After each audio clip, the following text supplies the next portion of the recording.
ကျွန်တော်တို့အလ္လာဟ်တာအာလာကြီးကနေဒူအာလုပ်ကြမလို့လဲမူယာအလ္လာဟ်ကျွန်တော်ကိုအီမန်ချင်းမြင်တော်မူပါကျွန်တော်ကိုအစ္စလာမ်ချင်းမြင်တော်မူပါဆိုပြီးတော့ကျွန်တော်တို့တောင်းခံကြမလို့လဲဘူးအလ္လာဟ်တာအာလာကမိမိရဲ့အတနာတော်နဲ့ကျေးဇူးတော်နဲ့ကျွန်တော်တို့ကိုချင်းမြင်လိုက်ကျွန်တော်တို့မတောင်းပါပဲတောင်းကြရတော်မလို့လဲဒူအာလုပ်ကြရတော်မလို့လဲမူယာအလ္လာဟ်ကျွန်တော်ကိုအီမန်ချင်းမြင်ပါအစ္စလာမ်ချင်းမြင်ပါဆိုလို့ဥပမာအနေနဲ့ယာအလ္လာဟ်ကျွန်တော်ကိုမျက်လုံးနဲ့အမြင်အာရုံချင်းမြင်ပါဆိုပြီးတော့ကျွန်တော်တို့ဘယ်တော့မှဒူအာမလုပ်ခဲ့ဘူးအလ္လာဟ်တာအာလာကဒီတိုင်းမိမိရဲ့အတနာတော်နဲ့ချင်းမြင်တော်ယာအလ္လာဟ်ကျွန်တော်ကိုနားနဲ့အတားအာရုံချင်းမြင်တော်မူပါဆိုပြီးတော့ဘယ်တော့မှကျွန်တော်တို့ဒူအာမလုပ်ခဲ့ဘူးအလ္လာဟ်တာအာလာဒီတိုင်းကျွန်တော်တို့ကိုချင်းမြင်တော်မူလိုက်တယ်အဲဒါလိုမျိုးပြောရရင်နဲ့ကုန်မှာမဟုတ်ဘူးဝအင်တအူဒူနိအမတ်အလ္လာဟီလာတုဖ်ဆူဟာအလ္လာဟ်ရဲ့နေမတ်တော်တွေကိုမတောင်းဘဲနဲ့အလ္လာဟ်တာအာလာကဒီတိုင်းမိမိရဲ့အတနာတော်နဲ့ချင်းမြင်တော်မူထားတဲ့အလ္လာဟ်ရဲ့နေမတ်တွေကိုရည်တွက်မယ်ဆိုရင်ကုန်မှာမဟုတ်ဘူးလေကုန်အောင်ရည်တွက်နိုင်မှာအများကြီးလူတွေရှိတဲ့ကျွန်တော်တို့လိုပဲမျက်လုံးနှလုံးနားနှစ်ဖက်လက်နှစ်ဖက်ခြေထောက်နှစ်ဖက်ကျွန်တော်တို့ထက်ကိုပို့ပြီးတော့ချောမောနာပါကြတယ်ကျွန်တော်တို့ထက်ကိုပို့ပြီးတော့ဘဟုတုတကျွဲဝါကြတယ်ကျွန်တော်တို့ထက်ကိုပို့ပြီးတော့ခြားနာကျွဲဝါကြတယ်ဥစ္စာပစ္စည်းရှိကြတယ်ကျွန်တော်တို့ထက်ကိုပို့ပြီးတော့ဉာဏ်ရည်ထပ်မြတ်ကြတယ်ဒါပေမဲ့အီမာန်နဲ့အစ္စလာမ်ကနေလမ်းပဲဖြစ်နေကြတယ်ကဘာပေါ်ကလူတွေထဲကအများစုဟာကာဖီတွေရုပ်တုကိုကြတဲ့လူတွေလည်းကာဖီတွေယဟူဒီတွေလည်းကာဖီတွေနဆရာနီတွေလည်းကာဖီတွေမိကိုကြတဲ့လူတွေလည်းကာဖီတွေဆိုတော့ကဘာပေါ်မှာလူတွေထဲကအများစုဟာကာဖီအီမာန်နဲ့အစ္စလာမ်ဆိုတဲ့နေမတ်ကနေလမ်းမဲ့ဖြစ်နေကြကျွန်တော်တို့ကိုအလ္လာဟ်တာအာလာကရွေးပြီးတော့ဒီနေမတ်ကိုချင်းမြင်တဲ့အီမာန်ဆိုတဲ့နေမတ်ကိုအစ္စလာမ်ဆိုတဲ့နေမတ်ကိုချင်းမြင်တဲ့ကျွန်တော်တို့ကမူမင်တွေဖြစ်နေကြတယ်မွတ်စလင်တွေဖြစ်နေကြတယ်ဒါအလ္လာဟ်တာအာလာရဲ့တနာကျင်နာမှုကျွန်တော်တို့ကိုဂရုစိုက်တာအလ္လာဟ်ကျွန်တော်တို့ကိုအလ္လာဟ်တာအာလာကဂရုစိုက်တဲ့အတွက်ကြောင့်တနာတော်မူတဲ့အတွက်ကြောင့်ဒီနေမတ်ကိုချင်းမြင်လိုက်ကျွန်တော်တို့ဒီမှာဒီတိုင်းဆိုရင်တော့ဘာမှထိုက်တန်မှုမရှိဘူးဘာမှအရေးချင်းရှိတာမဟုတ်အလ္လာဟ်တာအာလာကဒီတိုင်းဒီနေမတ်ကိုကျွန်တော်တို့ချင်းမြင်လာတဲ့ကျွန်တော်တို့ရဲ့အဖေမွတ်စလင်အမေမွတ်စလင်အဖိုးမွတ်စလင်အဖွားမွတ်စလင်နာနီမွတ်စလင်နာနာမွတ်စလင်ဦးလေးမွတ်စလင်ညီကိုတွေမွတ်စလင်တားတွေတမီးတွေမွတ်စလင်ဇနီးမွတ်စလင်မွတ်စလင်တွေဖြစ်နေကြတယ်အတိုင်းဝိုင်းဒါဘလောက်ကြီးကြတဲ့အလ္လာဟ်ရဲ့နေမတ်တဲ့ကျွန်တော်တို့သဘောမပေါက်ဘာလို့လဲအလွယ်တကူရထားတယ်အီမန်ကိုအလွယ်တကူမရဘဲနဲ့ကြိုးစားပြီးတော့ယူထားကြရတဲ့လူတွေကိုမေးရမယ်အီမန်နဲ့တန်ဖိုးကပါလဲဟာဇရတ်ဘီလာလ်ဟဘ်ရှီကိုမေးရرضي الله تعالى حضرت خباب بن الأرد رضي الله تعالى عنه وبيا حضرت سمية رضي الله تعالى عنها وبيا حضرت آسيا رحمه وبيا فرعون چوما وبيا میں اصحاب کہف وبيا ایمان تاموا والے سو چنورو للیا تھا وہ ایمان تاموا کو نام لے اٹھے اور اللہ تعالی کا چنورو کو چھی میں ٹھارے دولت دی تھے ماں نعمت دی تھے ماں اچیتے زونو یا ایمان پہကဘာပေါ်မှာရှိတဲ့အကောင်းဆုံးသောအရာကအီမန်ဖြစ်တယ်။ကဘာပေါ်မှာကိုအာခိရတ်မှာကိုရှိတဲ့အရာတွေထဲကအဆိုးရွားဆုံးသောအရာကကုဖရဖြစ်တယ်ရှစ်ကဖြစ်လူတယောက်ဒီမှာအီမန်ဆိုတဲ့ယာသနာသူ့နှလုံးသားထဲမှာရှိတယ်ဆိုရင်လူတယောက်ကမိုမင်ဖြစ်တယ်ဆိုရင်အဲ့ဒီလူဟာအရက်တောက်တဲ့လူဖြစ်နေပါသေး၊ဇင်နာလုပ်တဲ့လူဖြစ်နေပါသေး၊ကိုနာအကုတို့တွေကျူးလွန်နေတဲ့လူဖြစ်နေပါသေး။အဲ့ဒီလူဟာဖာရှစ်မတူတော်တယောက်ဖြစ်နေပါသေး။အဲ့ဒီလူကဖာဂျစ်သူ့ရုံမှာတယောက်ဖြစ်နေပါသေး။ဒါပေမဲ့သူဟာသူ့နှလုံးသားထဲမှာအီမန်ရှိတဲ့အတွက်ကြောင့်ဂျန်နတ်ကိုသွားအလ္လာဟ်တာအာလာကသူ့ရဲ့ဂုဏ်တွေကိုခွင့်လွှတ်တော်မူလိုက်တဲ့ဆိုတော့ဒီတိုင်းတန်းပြီးတော့ဂျန်နတ်ကိုသွားမယ်အလ္လာဟ်ကခွင့်မလို့ဘူးဆိုရင်တော့သူ့ရဲ့အပြစ်ကြွေးတွေကိုဂျဟန္နမ်ထဲမှာသွားပြီးတော့ကြေအောင်ဆက်ပြီးရင်သူဂျဟန္နမ်ထဲကနေသွားမယ်ဂျန်နတ်ထဲကိုသွားမယ်ဂျန်နတ်ထဲကိုရောက်တဲ့ခါကျလို့ရှိရင်ဂျန်နတ်ထဲကနေမတ်တွေထဲမှာသူဟာမတ်စ်ဖြစ်ပြီးတော့သူရင်ကခံစားခဲ့ရတဲ့ဒုက္ခတွေကိုအာဇာပြစ်ဒဏ်တွေကိုမေ့အောင်အီမန်ရှိပြီဆိုရင်အီမန်မရှိဘူးဆိုရင်ဂျဟန္နမ်ထဲမှာအမြဲတမ်းနေတာဆိုလူတယောက်ကိုဂျန်နတ်တရားစီတဲ့အရာကပါလေအီမန်ईमान का था जन्नत के नेमत दिए तो फिर आमा गंजा फिर ईमान लुचो दी में ईमान मशी बूसो है तू कौन है लो रे बलाओ बलो लो तू जहन्नम से मां बेना निया में फिर तो ईमान का बलाओ अजीब पाले सुराओ चनो डबो पौना ने ईमान का बलाओ चीते रहता मूले सुराओ चनो डबो पौना और अरी नेमत को चनो मताओ या बाबे ने अल्लाह का मिमी ये अतनारो ने चीदू रो ने चनो को छीमे नो मूले सुराओ और दी नेमत को मा अल्लाह को शुक्र लो अल्लाह ताला को चीदू तेया बलो चीदू तेया नमत चुनाव बालो में अरे ईमान को पीवा और चुनाव ईमान का पीवा है ईमान को पीवा बलो अमरे सुरो ईमान ने तौसु जदे को फिजी बिया ईमान ने तौसु जदे का बारे अल्लाह ताला का बारे को लो खाना रे अरे अमल दे को लो अल्लाह ताला का बेयारी का ने शौक खाना रे अरे यारी का ने शौक में गुनाह रे ता ईमान को पीवा लो लुटियो का अल्लाह में दे को बलाउ ना खा में अल्लाह लो खाना रे अमल दे को सयो को बा निम्यो भी बलाउ लो में कोना आकुरु रे गा ने अल्लाह ये चिन्नल नितमु त तुहा शौजे मु त बलाउ चूजा में अदलो तुय ईमान का पीवा त पीवा ला में नौ सो लोवा पीवा दो इंशाअल्लाह तो नबते बालो में ईमान को पीवा लो ဒီလိုတော့မွတ်စလင်တော်တော်များများဟာဟာလာအဖေအမေအဖိုးအဖွားမွတ်စလင်ဖြစ်တဲ့တော့သူကလည်းမွတ်စလင်ဖြစ်တော့သူဒီမှာရှိနေတဲ့အီမန်ကမော်ရူစီအီမန်အမွေဆက်ခံရရှိထားတဲ့အီမန်အဲ့ဒီထက်ကိုမဟုတ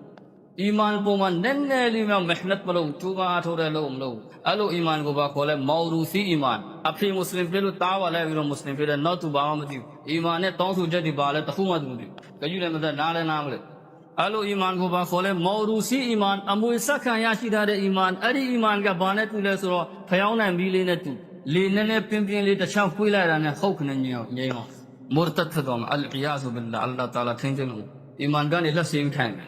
အဲ့တော့အီမန်ပေါ်မှာမဟနတ်လုပ်ရမယ်ဒါကတခုနောက်တစ်ခုကဘာလဲဆိုတော့အဲ့ဒီအီမန်ကိုတည်တဲ့အထိဆွဲယူတော့ကိုတည်တဲ့အချိန်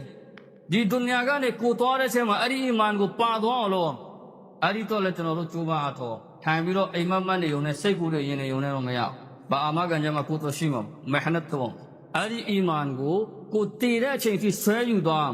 ကျွန်တော်တို့ကိုအီမန်ကနေလက်မဲ့ဖြစ်ဖို့အတွက်ကြိုးပမ်းအထောနေကြတဲ့အဖြတ်အမှောက်တွေပယောဂတွေရှိရှိုက်တန်ရှိရှိုက်တန်ကလည်းအမြဲတမ်းသူကြိုးပမ်းအားထုတ်နေတဲ့မိုမင်ကိုအီမန်ကနေလက်မဲ့ဖြစ်သွားအောင်ဘယ်လိုလုပ်အောင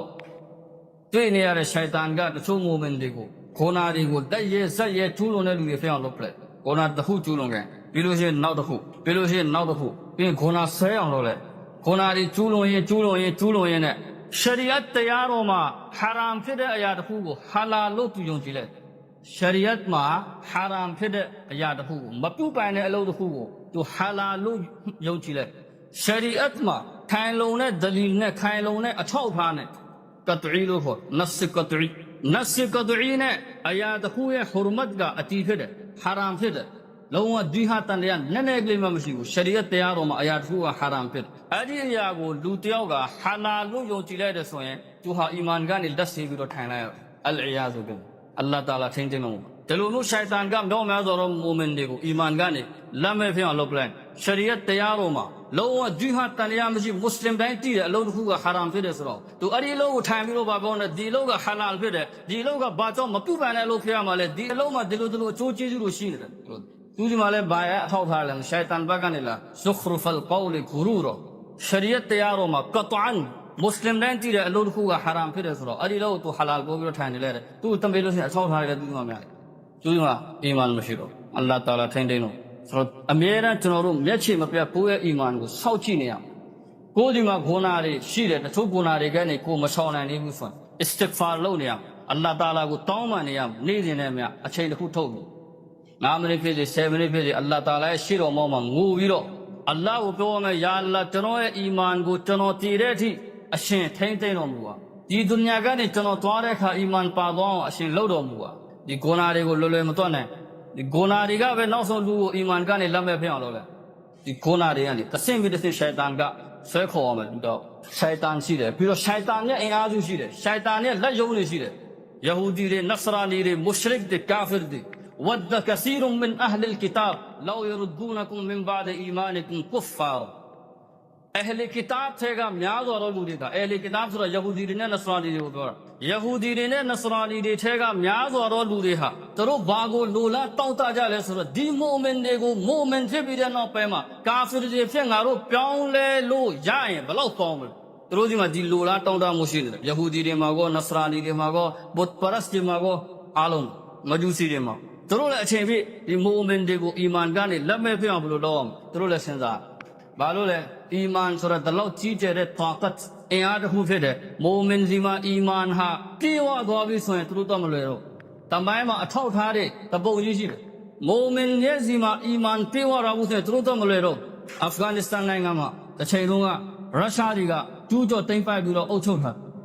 နေချက်တော့ရုရှားတွေကအာဖဂန်နစ္စတန်နိုင်ငံကိုသိမ်းပိုက်ထားကိုလိုနီပေါ့အဲ့ဒီမှာဒီရုရှားစစ်တပ်ကိုအာဖဂန်ကမွတ်စလင်တွေကတော်လှန်ကြတယ်အာဖဂန်နစ္စတန်နိုင်ငံဆိုတော့မွတ်စလင်နိုင်ငံဆိုတော့မွတ်စလင်တွေကဒီရုရှားအစိုးရကိုတော်လှန်ရေးလုပ်တော့မူဂျာဟစ်တွေအဲ့ဒီမူဂျာဟစ်တွေကိုအလ္လာဟ်တာလာကအီမန်ကြောင့်ဘလို့တတ်တိကိုပေးထားတယ်လည်းမသိဘူးဒီရုရှားစစ်သားတွေကမူဂျာဟစ်ကိုတော်လှန်မူဂျာဟစ်တွေရဲ့အရှိန်အဝါကိုအလ္လာဟ်တာလာကရုရှားစစ်သားတွေရဲ့နှလုံးသားပေါ်မှာဖိစီးကြတော်မူတာမူဂျာဟစ်ကိုရုရှားစစ်သားကတော်လှန်ဒါလိုတော့သူတို့ကလက်နက်အင်အားတာတော့တော်လှန်ရေးဖြစ်တယ်တတိယမှာဘာဖြစ်လဲဆိုတော့မူဂျာဟစ်ဒီထဲကတယောက် ဂုလ်မုဟမ္မဒ်သူနာမည်ပါလေဂုလ်မုဟမ္မဒ်ဒီဂုလ်မုဟမ္မဒ်ကတော်လန်ရေးလုံးနေရင်တော်လန်ရေးတစ်ခုမှသူ့ရဲ့အဖော်တွေနဲ့လူစုကွဲပြီးတော့လမ်းမှာပြီးတော့ဘယ်ရောက်လဲဆိုတော့ရုရှားစစ်စခန်းတွေကိုသူရောက်ရုရှားစစ်စခန်းတွေကိုရောက်တော့ရုရှားစစ်သားတွေကသူ့ကိုဖမ်းလိုက်တယ်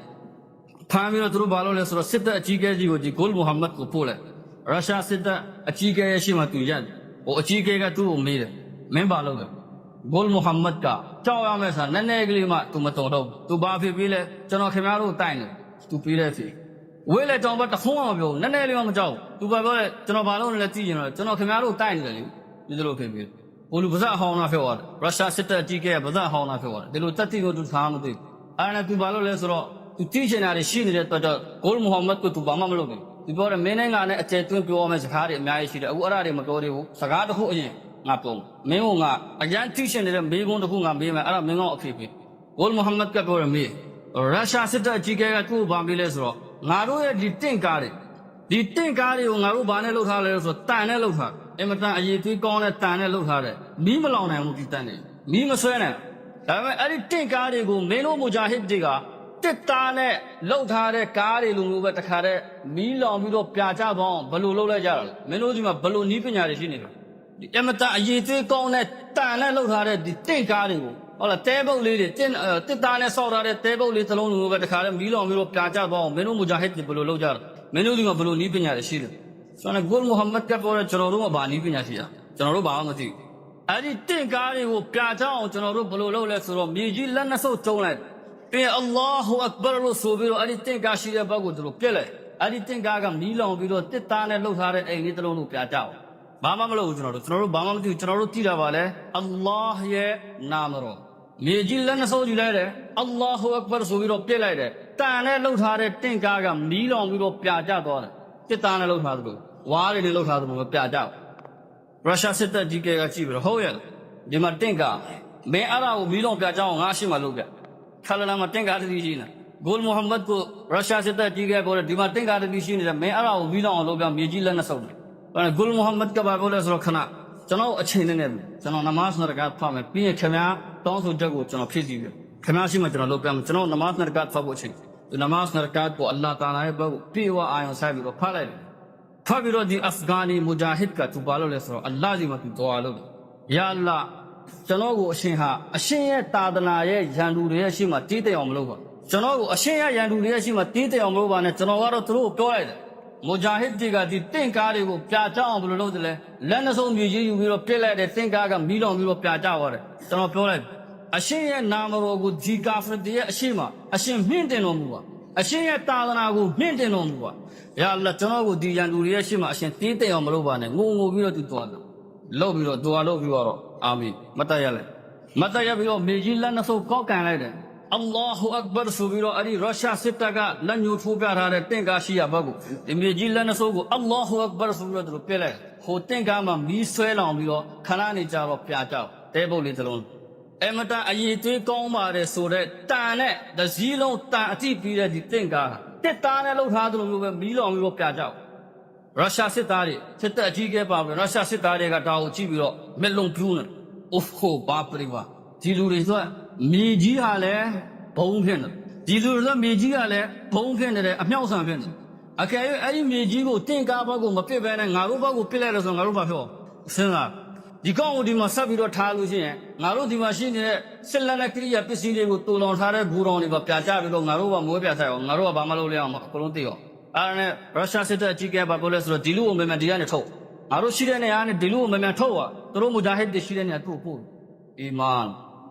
ရုရှားကိုတော်လှန်နေတဲ့အာဖဂန်မူဂျာဟစ်တွေရဲ့ဒီမှာအဲ့ဒီတော့အဲ့လိုအီမန်ရဲ့အင်အားကြောင့်ဒီရုရှားစစ်သားတွေဟာဒီမူဂျာဟစ်တွေကိုအတန်းဘုံကိုကြောက်တယ်လို့အနုမြူဘုံကိုကြောက်တယ်လို့ပဲကြောက်ကြတယ်မူဂျာဟစ်တယောက်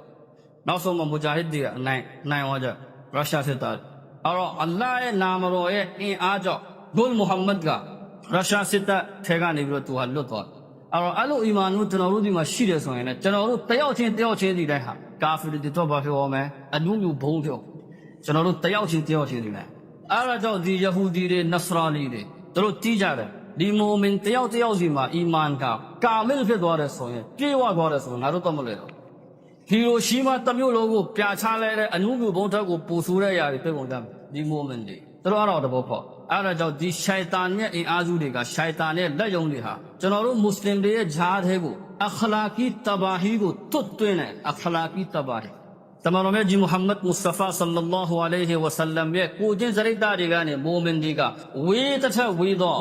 ဒီမိုမင်တွေရဲ့ဂျားထဲမှာဒီအနောက်တိုင်းကနေလာတဲ့ယဟူဒီတွေနဆရာနီတွေကနေလာတဲ့ကိုချင်းတရားတွေကိုသူတို့ကတွတ်တွင်းတယ်အားလုံးဗဇက်ကနေပြောနေတာကမွတ်စလင်ဒါပေမဲ့အပေါ်ယံကြည့်လိုက်ယဟူဒီလိုနဆရာနီလိုမုရှရစ်လိုကန်ဒါသူတို့ရဲ့ပလန်နဲ့လား TV နဲ့အင်တာနက်နဲ့ရေဒီယိုနဲ့ဇဟနီတဘာဟီလုပ်လိုက်လူရဲ့ရူးကိုတတ်လိုက်တယ်ဝိညာဉ်ကိုတတ်ပလိုက်တယ်မိုမင်ရဲ့ဝိညာဉ်မိုမင်ရဲ့အသွေးခေါ်တွေကိုဖျက်ဆီးပလိုက်တယ်မိုမင်ကအခုဗဇက်ကနေမိုမင်လို့ပြောနေတယ်ဒါပေမဲ့သူ့ရဲ့လောက်ရတဲ့သူ့ရဲ့အမှုချင်းတွေသူ့ရဲ့လုံပုံကံမှုနဲ့သူ့ရဲ့ style တွေသူ့ပုံမှာဒီယဟူဒီတွေနဆရာနီတွေကလွှမ်းမိုးသွားအနောက်တိုင်းကဘာပြောလဲအဲ့ဒါပဲမှန်မော်လဝီဆာဘ်ဘာပြောလဲတောက်ခေါက်တာမုဖတီဆာဘ်ဘာပြောလဲတောက်ခေါက်တာအနောက်တိုင်းကဘယ်တိတ်ပညာရှင်ကဘာပြောလဲအဲ့ဒါဒါအင်္ဂလိပ်နဲ့ယဟူဒီတွေဒီနဆရာနီတွေကနှစ်ပေါင်းများစွာအရင်ကတည်းကသူတို့ကြွေးကြော်ပြီးတော့အသားရောင်ရမွတ်စလင်ဖြစ်တဲ့ဆိုရင်လည်းအသွေးခေါ်ရယဟူဒီဖြစ်ရမယ်နဆရာနီဖြစ်ရမယ်အင်္ဂလိပ်ဖြစ်ရမယ်ဆိုတဲ့ကြွေးကြော်မှုနဲ့ဟိုးဗြိတိရှဆိုရကိုလိုနီခေတ်ကတည်းကသူတို့ကြွေးကြော်ပြီးတော့စားလို့တယ်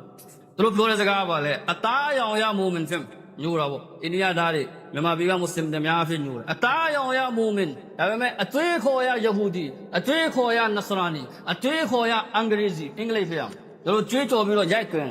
ကျွန်တော်ဒီမှာအဲ့တော့မိုမင်ကိုအီမန်ကနေလက်မဲ့ဖြစ်အောင်ရှိုင်တန်ကလည်းကျိုးပန်းအားထုတ်နေတယ်ရှိုင်တန်နဲ့လက်ယုံတွေကလည်းကျိုးပန်းအားထုတ်နေတယ်ဆိုတော့ဒီအီမန်နဲ့ပတ်သက်ပြီးကျွန်တော်တို့နည်းနည်းလေးမှတော့ကမပိုက်ဘူးဆိုရင်စက်ကမလို့ဘူးဆိုရင်ကျွန်တော်တို့တော့အနေအများကြီးရှိကော်ဘာရတီဒီအီမန်ကပါမလားမပါဘူးကော်ဘာရတီပါမလားမပါဘူးလေဒီအီမန်ကအီမန်ကိုထိမ့်သိမ့်ခြင်းဟာဒါကျွန်တော်တို့ပုံမှာအရေးကြီးဆုံးအလုပ်ဖြစ်Hazrat Maulana Ashraf Ali Thanwi rahimahullah ta'ala မရှိတယ်အီမန်ကိုထိမ့်သိမ့်ခြင်းရဲ့တခုတည်းတော့နီလန်းကဒီခေတ်မှာပါလဲဆိုတော့တခုတည်းပဲရှိတော့အီမန်ကိုထိမ့်သိမ့်ခြင်းရဲ့တခုတည်းတော့နီလန်းကဒီခေတ်မှာပါလဲဆိုတော့အလ္လာဟ်ရဲ့အချစ်တော်ရဲ့ဆိုဘတ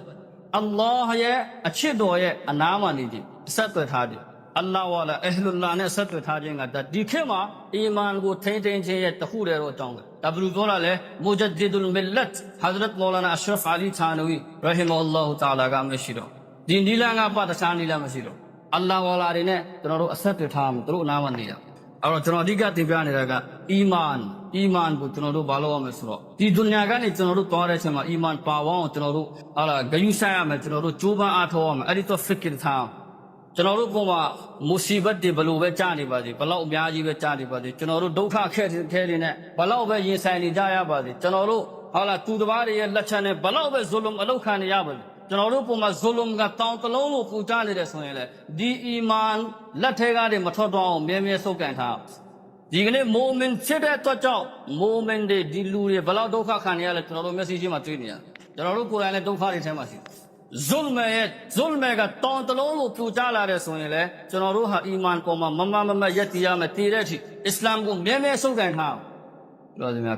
်ကျွန်တော်တို့ကုရ်အာန်မှာအလ္လာဟ်တာအာလာမရှိတော်မူတဲ့အမ်ဟဆဘတုမ်အန်တဒခူလုလ်ဂျန်နတဝလမ္မာယအလမ်အလ္လာဟူလ္လဇီနဂျာဟဒူမင်ကွမ်ဝယအလမ်အဆာဘီရင်တင်တို့ထင်ကြသလားလေဂျန်နတ်ထဲကိုဒီလိုပဲတင်တို့ဟာဝင်သွားကြရလိမ့်မယ်လို့တင်တို့ထင်ကြသလားဂျန်နတ်ထဲကိုဒုက္ခဘုံထဲကိုတင်တို့ဟာဒီလိုပဲဝင်သွားကြရလိမ့်မယ်လို့တင်တို့ထင်ထားကြသလားလေဝလမ္မာယအလမ်အလ္လာဟူလ္လဇီနဂျာဟဒူမင်ကွမ်တင်တို့ထဲကဘသူတွေကအလ္လာဟ်ရဲ့ဒီန်အတွက်ကြိုးပမ်းအားထုတ်တယ်ဝယအလမ်အဆာဘီရင်တင်တို့ခဲဘသူတွေကအလ္လာဟ်ရဲ့ဒီန်ပေါ်မှာဒုက္ခတွေအခက်ခဲတွေဘေးပလာတွေနဲ့ဘလောက်ပဲရင်ဆိုင်ရပါစေအလ္လာဟ်ရဲ့ဒီန်ပေါ်မှာဘသူဟာကြမ်းခိုင်စွာယက်တည်တယ်ဘသူဟာအလ္လာဟ်ရဲ့ဒီန်အတွက်ကြိုးပမ်းအားထုတ်တယ်ဆိုတော့ကိုအလ္လာဟ်တာလာကစစ်တော်ပြီးတော့မထုတ်ယူရဒီပဲနဲ့တင်တို့ကိုဒီတိုင်းပဲဂျန်နတ်ထဲကိုအလ္လာဟ်ကပြင်းဝင်တိုင်းပဲလို့တင်တို့ထင်ကြတယ်ဒါပေါ်အလ္လာဟ်ကစစ်တော်မယ်ما كان الله ليذر المؤمنين على ما أنتم عليه حتى يميز الخبيث من الطيب အညံ့နဲ့အပေါင်းကိုအလ္လာဟ်ကခွဲခြားပြမယ်ဒီဘေးပလာတွေဒုက္ခတွေမူစီဘတ်တွေကိုအတောင်းခံပြီးတော့အလ္လာဟ်ကစမ်းသပ်မယ်အဲ့ဒီစမ်းသပ်မှုမှာအောင်မြင်တဲ့လူတွေပဲဂျန်နတ်ထဲကိုသွာ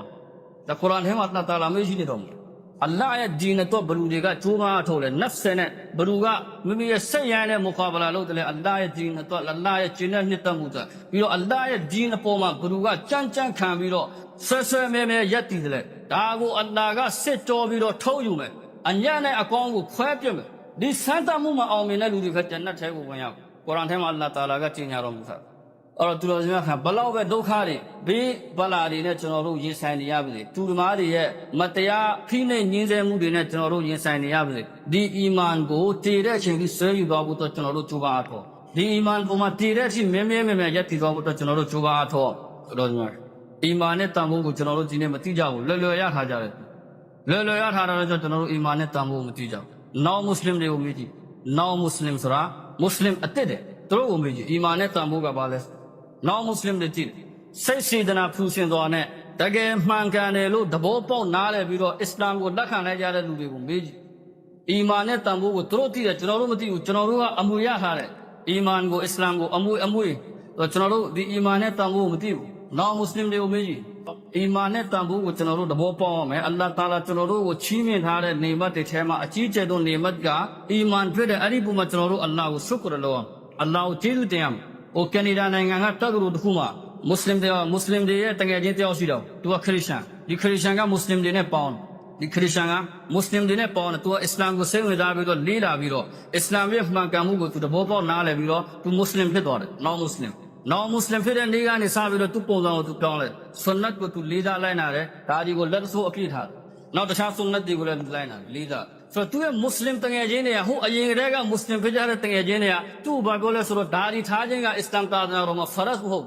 ဒါဒီထားခြင်းကအစ္စလာမ်သာသနာတော်မှာဖရတ်မဟုတ်ဒိုးတော်ဒါဒီမထားဘူးမင်းရပါလို့ဒါဒီထားရတယ်တက္ကသိုလ်ရဲ့ဝင်းအတွင်းမှာပရဝုံအတွင်းမှာဒိုးတော်ဒါဒီမထားဘူးမင်းပါလို့ဒါဒီထားတာအဲ့ဒါနဲ့ဟိုနော်မွတ်စလင်လူငယ်ကဒီမွတ်စလင်တွေကိုဗာပေးလဲဆိုတော့ဒါဒီထားဖို့တမန်တော်မြတ်ဆလ္လာလာဟူအလိုင်ဟီဝါဆလမ်ကအမိတ်ပေးတော့ဘူးခဲ့သလားမမူခဲ့ဘူးလားဒါနဲ့မွတ်စလင်လူငယ်တွေကဘာဖြစ်ပြီးလဲဆိုတော့ဟာတမန်တော်အမိတ်ပေးခဲ့အိုဖုလ်ဟာ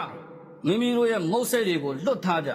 အိုဖုလ်ဟာမညှပ်ပြလိုက်ကြနဲ့မရိတ်လိုက်ကြတမန်တော်ကအမိတ်ပေးထားအမိတ်ပေးထားသလားမပေးထားဘူးလားဆိုတော့ဟိုမွတ်စလင်တွေကဖြေကြတယ်ဟာတမန်တော်မြတ်ဆလ္လာလာဟူအလိုင်ဝါဆလမ်အမိတ်ပေးထားအဲ့တော့သူဘာပြောလဲဆိုတော့စစ်တပ်ဒရမှာဘိုလ်ချုပ်ကတပ်သားတွေကိုအမိတ်တစ်ခုပေးတယ်ဆိုရင်တပ်သားတွေဟာဒီအမိတ်ကဖရတ်လာဝါဂျစ်လာဆွန်နတ်လာမုဆဟဘလာခွဲလို့ရသလားမရဘူးဘိုလ်ချုပ်ကအမိတ်ပေးပြီးဆိုရင်အဲ့ဒီအမိတ်ကိုဦးလည်းမတုံစစ်သားကနာခံရတဲ့တပ်သား